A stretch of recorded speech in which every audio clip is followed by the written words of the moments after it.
In the near future, a virus destroys 99% of humanity. There are 513 survivors left in the world.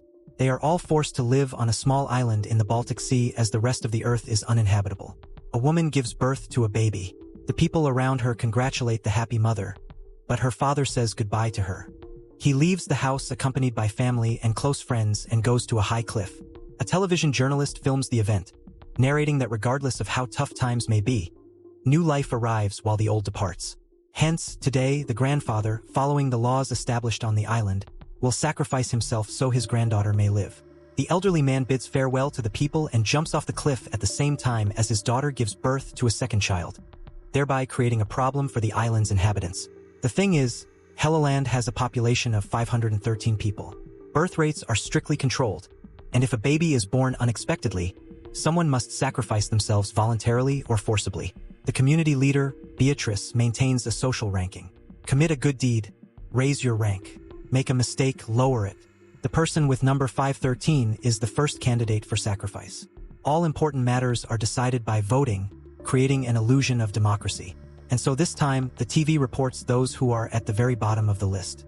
511 turns out to be a friend of Beatrice's son, who tries to cheer his friend by reminding him that if he refuses to jump voluntarily, he will simply be thrown into the sea. 512 is an elderly, weak woman who is no longer of any use, and 513 is a man named Edion, who has wronged the community. Later, everyone goes about their business. Dr. Merrick, accompanied by his son Linus, heads to the laboratory where they unsuccessfully search for a vaccine against the virus that has devastated the world. The boy is eager to go to the mainland because that's the only place where they can find the necessary resources, but his father is strictly against it. It's deadly dangerous, and the things they need are delivered by people who have adapted to life on the coast. Dr. Merrick's assistant, Judith, reminds him of the daily rounds of the island's inhabitants, and they start with number 513, Edion, that he stole painkillers from the pharmacy, for which his rating immediately dropped, and he was punished by being deprived of food. Now he might even die. The other islanders go to the shop where they can take a strictly defined amount of food. Unexpectedly, one of the children breaks a jar of pickles, and Henrik advises his friend to give the boy his food. He immediately does so in front of everyone, thereby raising his rating from a dangerous position. While the others praise the man for his kindness, Henrik suggests to Edion's wife, Lisa, to provide him with intimate services in exchange for some food for her husband. Noticing this, Beatrice asks her son to restrain himself, but the boy is too confident in his impunity. Later, Merrick returns to the laboratory, where it is revealed that it houses people brought from the mainland on whom the doctor tests new drugs, hoping to find a cure for the virus. But so far, all his test subjects have died. Meanwhile, Lisa goes to Henrik, but their activity is interrupted by an alarm signal. Already turned back. Later, all the residents are gathered for a vote. The one who shared his food with the boy moves up, and now it's time to decide who will sacrifice themselves. The people choose Edion. Then Lisa tells about Henrik's actions. Unexpectedly, other girls confess that they too were his victims. A scandal erupts, and Beatrice can do nothing to save her son. To calm the citizens, she announces his exile from the island. In the morning, Linus announces his trip to the mainland to his father. Although Merrick is against it, the boy does not intend to stay under his wing. The doctor goes to Beatrice, but she refuses to save his son when hers is dying. The boys get into the boat, only Henrik is without a protective suit. On the way, one of the militants, Heinz, reminds everyone that the mainland is very dangerous, and if one falls behind the group, they might even be eaten. On the island, a water supply malfunction alarm goes off. Beatrice learns that their engineer frequently goes missing and orders him to be followed. One of the staff finds a radio transmitter, which is strictly forbidden on the island. Meanwhile, the boat from the island reaches Hamburg. Henrik tries to refuse to go ashore, but Heinz beats him and throws him onto the dock. At the same time, the engineer asks Beatrice to allow his wife onto the island, and she promises to think about it. The commander leaves Linus in the boat and leads the others to a meeting with the Count, who controls this part of the city. The exchange begins. The people from the island supply the Count with produce grown in greenhouses, and he gives them medical drugs that his people collect in abandoned hospitals. At the same time, Linus disobeys orders and goes ashore, where he meets a guy who offers to supply him with medicines found in a ship's laboratory. Linus agrees to go with him, unaware that his squad is already returning to the boat. The guys enter the dock where Linus is handed a whole box of flu vaccine, but in return, the people demand passage to the island. Linus tries to convince them that he's not the one who makes such decisions and offers to give him the medicines in exchange for lobbying for them. At this time, his group is attacked by slum dwellers, and Heinz's mask is torn off. But his friends come to the rescue and fend them off. They make it to the boat but, realizing that Linus is not on board, decide to leave without him. Linus sees this and runs after them. He manages to jump onto the boat, but his protective suit tears, and the guy who gave him the medicines, who was running after him, is killed. Upon returning to the island, both the injured are taken to quarantine, but Linus manages to hide the bottle obtained on the mainland. The Count's people find the dead boy and discover a vial of vaccine on him. On the island, Linus tells his father about what happened and hands over the vaccine. His father begins to examine his health, fearing infection. Heinz is also brought into quarantine, but the boy clearly does not feel well. Moreover, he develops a rash, the first sign of a viral disease. The people on the island, learning about Heinz's infection, become agitated. Later, Merrick examines the vaccine brought by Linus, and it turns out to be real. The doctor would like to find out what else is on that ship, but for that, he needs to release Linus from quarantine, which is currently impossible. The doctor tells Beatrice everything, but she categorically demands to keep everything secret, fearing a riot. Merrick gives Heinz everything he has, but the boy gets worse. Meanwhile, Henrik wanders through the city and meets an elderly woman who exchanges beautiful trinkets for food. The boy approaches her, but after taking his keychain, she refuses to give him anything. Then Henrik removes his clothes, showing off his healthy body, which delights the old woman. She has not seen normal people for a long time. She takes Henrik with her. On the island, Beatrice unexpectedly offers Lisa to become her assistant, saying she is not at all angry about her actions in Henrik's exile. This becomes known, which raises the leader's rating as she supports justice. Merrick, for the first time, allows Judith into the quarantine rooms, where she sees 2 subjects brought from the mainland. The woman is horrified, as no one on the island knows about this, but she has to start working and takes blood for analysis from a young girl. The doctor explains what and how he does it, and Judy is again amazed at his heartlessness. On the mainland, the old woman takes Henrik to her dwelling located in an old theater, gives him a new suit, and makes him undergo alcohol disinfection. But she asks him not to play with fire like his previous friend. At this time, on the island, despite Merrick's efforts, Heinz dies, and Linus discovers a rash on himself. In Hamburg, Henrik asks the old woman to take him to the Count, but she refuses, which angers him greatly. He follows her and finds the place where she keeps her treasures and then beats the old woman to death. On the island, Beatrice announces the death of Heinz and blames the commander. The girl is outraged, as it is the leader who makes them sail to the mainland. The youth supports her protest and begins to cough demonstratively, causing panic among the adults, who immediately scatter, not finishing the vote. Nonetheless, the commander's rating decreases, and Beatrice introduces parental responsibility for their children's actions. And then, one of the women discovers that her daughter is pregnant. This unplanned pregnancy could lead to big problems, but the girl categorically refuses to get rid of the child despite her mother's pleas. Meanwhile, the engineer informs his wife about the opening on the island following Heinz's death and promises to do everything so she can come. A couple spying on him hears this conversation, but unexpectedly, the woman refuses to report him because he only wants to reunite with his wife. At the same time, in the laboratory, the condition of the test subject girl worsens. Judith sympathizes with her, and she reveals that her brother, who has a family, sold her to the island, and she does not hold a grudge against him as she managed to do something good. Linus shows his father the rash, which does not surprise the doctor, since he immediately realized his son was infected. The boy asks to be used for experiments, although his father cannot bring himself to do it. In Hamburg, young people who found the medicines passed to Linus are brought to the Count. The leader asks to be shown the ship, but they say the only one who knew the way there has died.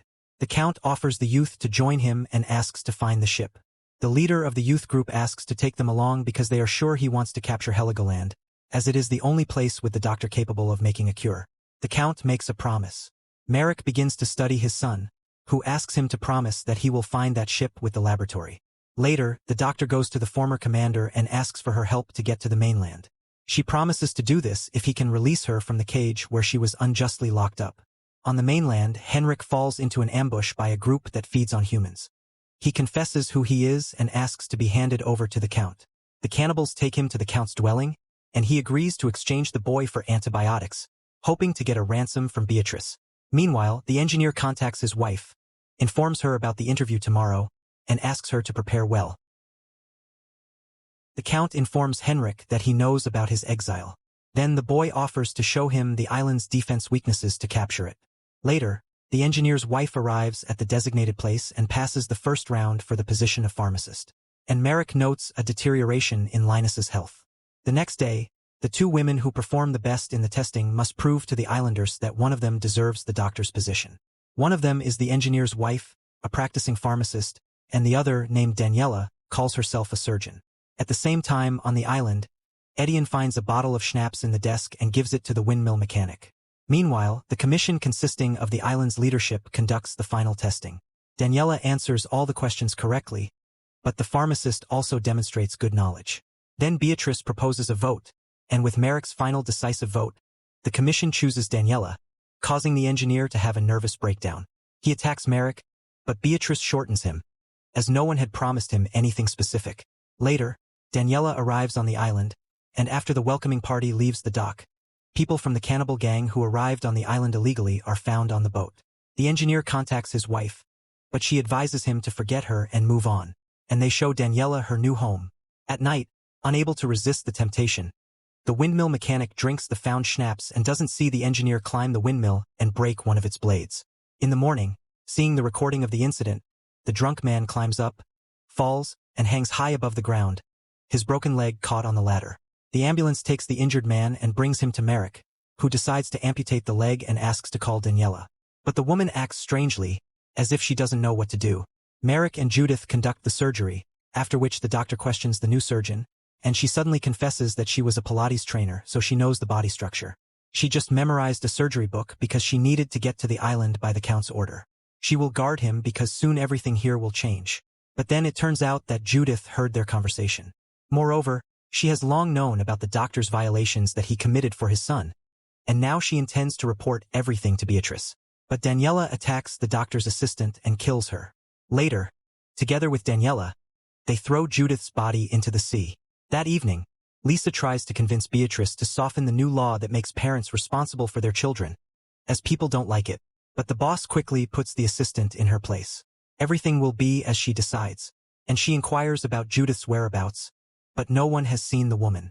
Then Beatrice calls Merrick, but he also says he doesn't know where his assistant is. In the evening, the island police arrest the engineer.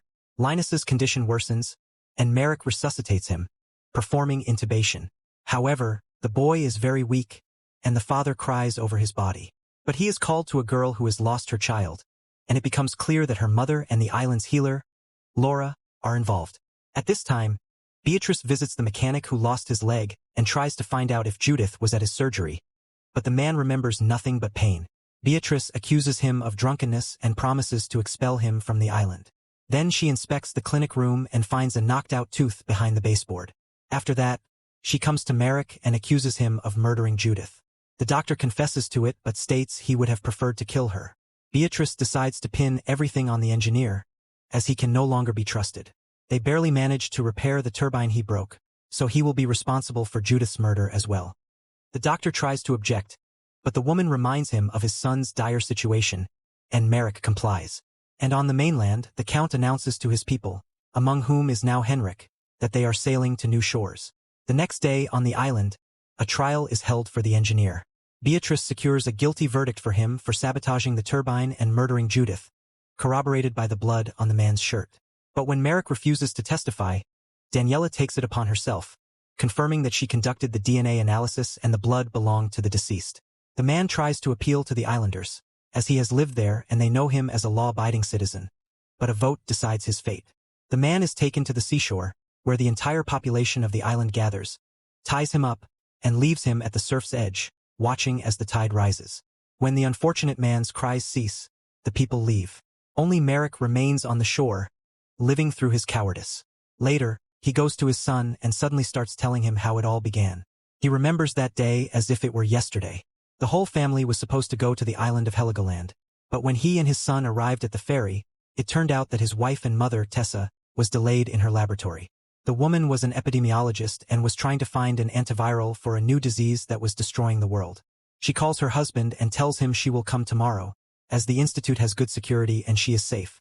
Merrick and Linus reach the island and go to the store, where a crowd wanting to buy groceries gathers at the door. But the store owner doesn't let people in.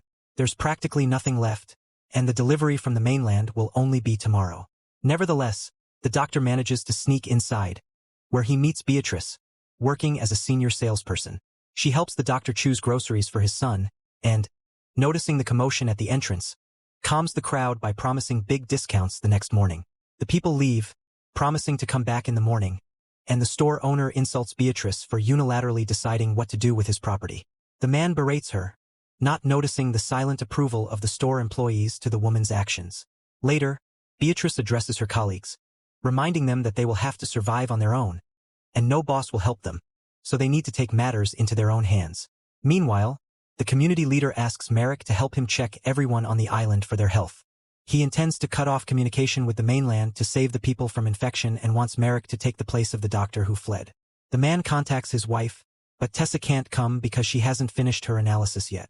In the morning, Merrick goes to Laura, who was then working as a doctor's assistant, and she shows him the new clinic.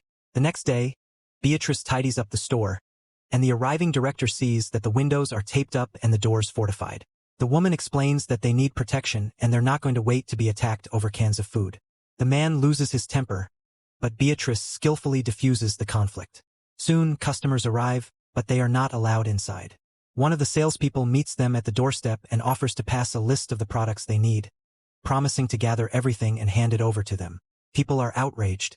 One of the men tries to break inside, but Beatrice skillfully calms him down and declares that the salespeople are armed and they will not tolerate any more disorder.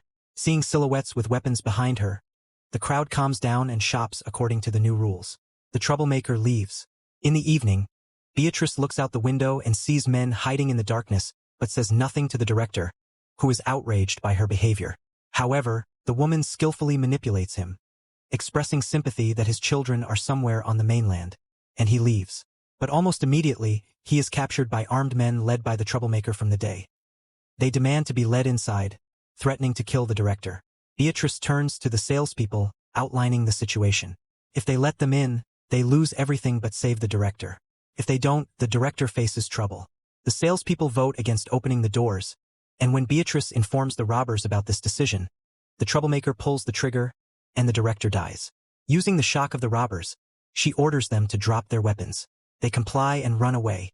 Beatrice arms the salespeople for real and orders them to find the troublemaker. And all this is witnessed by her underage son. The next day, Beatrice goes to the main island police officer and invites him to organize self-defense. He refuses, and then Beatrice shows him the bound troublemaker lying in her trunk. This is the disorder waiting for the island if they don't take power into their own hands. Later, Merrick comes to Beatrice, as she has gathered medicines in the store because the pharmacy has been robbed several times, and she confidently promises him protection. Worried, the doctor turns to the community leader, concerned about Beatrice's overly militant behavior, and he gathers people for a meeting. But Beatrice mocks his intentions to manage without violence. She orders the director's killer to be brought in and tells about his crime.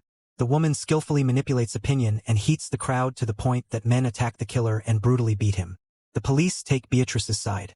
She asks for a vote for his execution, and people unanimously support her. The man is dragged to the surf, and as he drowns in the tide, Beatrice delivers a speech about how they need to build a new world. To survive, they will become good. Later, Merrick contacts his wife and asks her to come as an angry crowd breaks into her institute. He tells her about what happened on the island while people, convinced of the doctor's guilt, kill everyone and enter her office. Merrick watches in horror as the crowd kills his wife, powerless to help. In the evening of the same day, Beatrice comes to Laura and offers to rid the island of troublemakers to make it governable. And seeing a promotional calendar on the wall with the number 513, she names this number as optimal for the island's population. When the woman is horrified, Beatrice hands her insulin, promising to supply her with it regularly, as otherwise she would not survive. The next day, the coast washes up numerous bodies, apparently thrown overboard from some ship. Laura and Beatrice take their infected blood and start injecting the undesirables with infectious shots, passing them off as vaccines. Some die immediately, and rumors of infection spread across the island. The women ask Merrick to help in testing the islanders, and although he is grieving his wife's death, he joins them. Later, Laura and Beatrice announce the surnames of the infected. Merrick notices that these are the ones who did not want to submit to the new leader, but she reminds him that only 513 people can live on the island, and she urges the man to do his duty and find a vaccine. One night, all the supposedly infected are herded onto a ferry and sent into the unknown. Watching the departing ship, Beatrice reminds Merrick and Laura that the events of this day are dedicated to their salvation. Merrick swears he will find a vaccine and cure everyone, and Beatrice will answer for everything. Finishing the story, the father asks his son to forgive him, but the boy asks him to leave and dies. Later, Merrick shows a recorded confession to Laura, Daniela, and the cleaning lady. He intends to publish it so the islanders know the truth, but Daniela, threatening with a weapon, takes the cassette and breaks it, reminding him that the Count is already on his way here and soon everything will change. She asks Merrick to create a vaccine and then suddenly confesses that she is pregnant and would never bring a child to a place where people eat each other. Meanwhile, on the mainland, the Count and Henrik watch young people bring them a ship with a modern laboratory and loads of medical drugs on board.